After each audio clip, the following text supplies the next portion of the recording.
सुबह जब निकला तो माहौल डरावना हो चुका था। पासपोर्ट ऑफिस से मेरा घर तकरीबन 5 या 6 किलोमीटर होगा, लेकिन मुझे पहुंचने में तकरीबन 4 घंटे लगे। 3 बंदों ने मुझे ये भी बोला कि सर हमारे लिए भी कुछ कर सकते हो तो हमें बहुत खुशी होगी। तो उस वक्त थोड़ा सा बुरा लगा कि अभी चाह के भी इनको मैं मेरे साथ प्लेन में नहीं ले सकता, क्योंकि वो इंडियन है नहीं। तो इस बार अगर बुलावा आया तो मुझे पक्का यकीन है कि मेरे घर वाले मेरे खिलाफ खड़े होंगे। ये है कि अगर जान बची तो लाखों पाए, जैसा हम लोग बोलते हैं।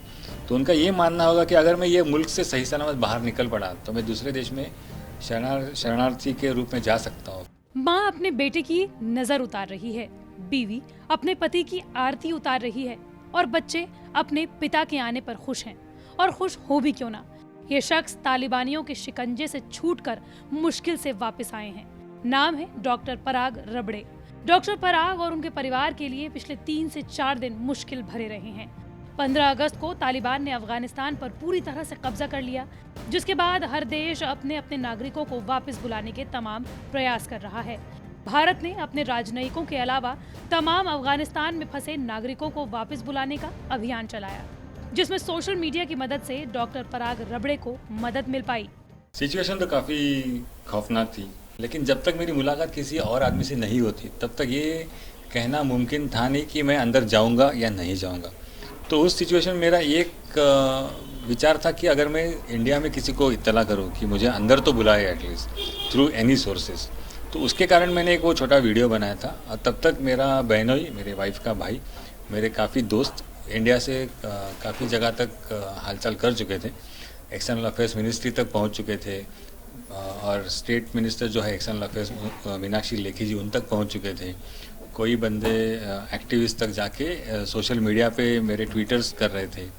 इनफैक्ट क्रिकेटर वसीम जाफ़र ने भी मेरे नाम से ट्वीट किया था। अफ़गानिस्तान का क्रिकेट टीम का कैप्टन, उसने भी मेरे नाम से ट्विटर में ट्वीट जाहिर किया था कि इनको मदद की जाए। मुझे लगता है कि इन सब के जॉइंट एफर्ट्स के कारण ही अंदर तक बात पहुंच चुकी थी। दरअसल डॉक्टर पराग रबड़े 2014 से अफगानिस्तान की 7 यूनिवर्सिटीज में कंप्यूटर साइंस और मैनेजमेंट पढ़ा रही हैं। वो कहते हैं कि अशरफ गनी के राष्ट्रपति बनने के समय थोड़ी बहुत हिंसा हुई थी, लेकिन 15 अगस्त के बाद अफगानिस्तान की राजधानी काबुल में जो स्थिति बनी वो शायद पहले किसी ने नहीं देखी हो। डॉक्टर पराग बताते हैं कि 15 अगस्त को जब पता चला कि तालिबान ने काबुल पर कब्जा कर लिया तो सभी में दहशत भर गई। उन्होंने भी 16 अगस्त को एयर इंडिया की फ्लाइट बुक करा ली, लेकिन बाद में पता चला कि सभी प्राइवेट एयरलाइंस को बंद कर दिया गया है। भारत सरकार अपने लोगों को देश से खुद बाहर निकाल रही है। एयरपोर्ट पूरी तरह से बंद हो गया था और भारतीय दूतावास पर ही एक प्लेन लोगों को ले जाने के लिए खड़ा था। पराग 17 अगस्त को याद करते हुए कहते हैं कि ऐसा लग रहा था कि अपने देश शायद पहुंच जाऊंगा, लेकिन कब ये पता नहीं था। वो 17 अगस्त से लेकर 18 अगस्त तक यानी कि 24 घंटे तक काबुल के भारतीय दूतावास में बैठे रहे। 24 घंटे से भी ज्यादा समय तक वो भूखे प्यासे घर वापस आने के लिए दूतावास के बाहर ही बैठे रहे। सुबह जब निकला तो माहौल डरावना हो चुका था, लेकिन रास्ते पे कोई अड़चनियाँ नहीं आई एयरपोर्ट पहुंचने तक। वही हालात जब एयरपोर्ट से निकला और एम्बेसी तक पहुंचा तो वही था। हालांकि जगह जगह पे थोड़े से ब्लॉकेट्स दिखाई दे रहे थे, लेकिन वो किसी को परेशान नहीं कर रहे थे। पासपोर्ट ऑफिस से मेरा घर तकरीबन 5 या 6 किलोमीटर होगा, लेकिन मुझे पहुंचने में तकरीबन 4 घंटे लगे। वो कहते हैं ना कि अच्छे लोग आपको खौफनाक जगहों पर भी मिल सकते हैं। पराग के साथ भी यही हुआ। उनके ड्राइवर यूसुफ ने उनकी भरपूर मदद की। यूसुफ जानते थे कि उनको तालिबानियों के साथ ही रहना होगा, लेकिन वो डॉक्टर पराग को हर कीमत पर बचा रहे थे। यूसुफ ने मेरे साथ बहुत देर तक रहा। उसने ये देखा कि मैं घर सुरक्षित पहुंच जाऊं। शाम को, रात को भी उसने फ़ोन पे मुझसे बात करता रहा कि सर आप परेशान ना हो, अगर कल कोई आपको मदद चाहिए तो मुझे आधी रात को बुलाओ, मैं आपको छोड़ने तक आ जाऊंगा। डॉक्टर पराग तो अपने घर सुरक्षित पहुंच गए, लेकिन वो अफगानिस्तान में फंसे लोगों के लिए अभी भी परेशान हैं। वो बताते हैं कि कई लोगों ने उनसे भारत ले जाने को कहा, लेकिन वो वक्त और हालात के आगे मजबूर थे और कुछ नहीं कर पाए। 3 बंदों ने मुझे ये भी बोला कि सर हमारे लिए भी कुछ कर सकते हो तो हमें बहुत खुशी होगी।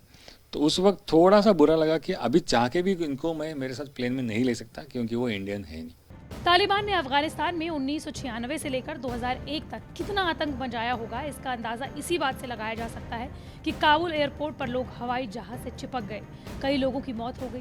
काबुल एयरपोर्ट पर अभी भी कई बार गोलीबारी हो रही है। डॉक्टर पराग उस दृश्य को याद करते हुए आज भी सिहर जाते हैं और कहते हैं कि लोग बस अफगानिस्तान से बाहर जाना चाहते हैं। मेरे लिए वो काफ़ी दर्दनाक था, डरावना था कि लोग किस हद तक अपनी जान बचाने के लिए कोशिश कर सकते हैं। क्यों ऐसा कर रहे होंगे लोग? सर इसमें एक बेसिक चीज़ ये है कि अगर जान बची तो लाखों पाए, जैसा हम लोग बोलते हैं। तो उनका ये मानना होगा कि अगर मैं ये मुल्क से सही सलामत बाहर निकल पड़ा तो मैं दूसरे देश में शरणार्थी के रूप में जा सकता हूँ, फिर ज़िंदगी बसर कर सकता हूँ। ये डर का माहौल कहीं 20 साल पहले की जो यादें हैं वो आज भी उनके जहन में है, इसलिए इस वजह से जाहिर है हो भी सकता है, क्योंकि इसीलिए लोग शायद भागने की कोशिश कर रहे थे जो भी उनको मौका मिला। लेकिन क्या पराग अपनी नौकरी पर अफगानिस्तान वापस जाना चाहते हैं? तो इसका जवाब आपको खुद उनसे सुनना चाहिए। इच्छा तो है, पर अभी इसमें कैसा है कि फैमिली को थोड़ा सा कंसिडरेशन में लेना वही उतना लाजमी है, क्योंकि मेरी मदर अभी उम्र हो चुकी है, शी इज़ ऑलमोस्ट 75 नाउ।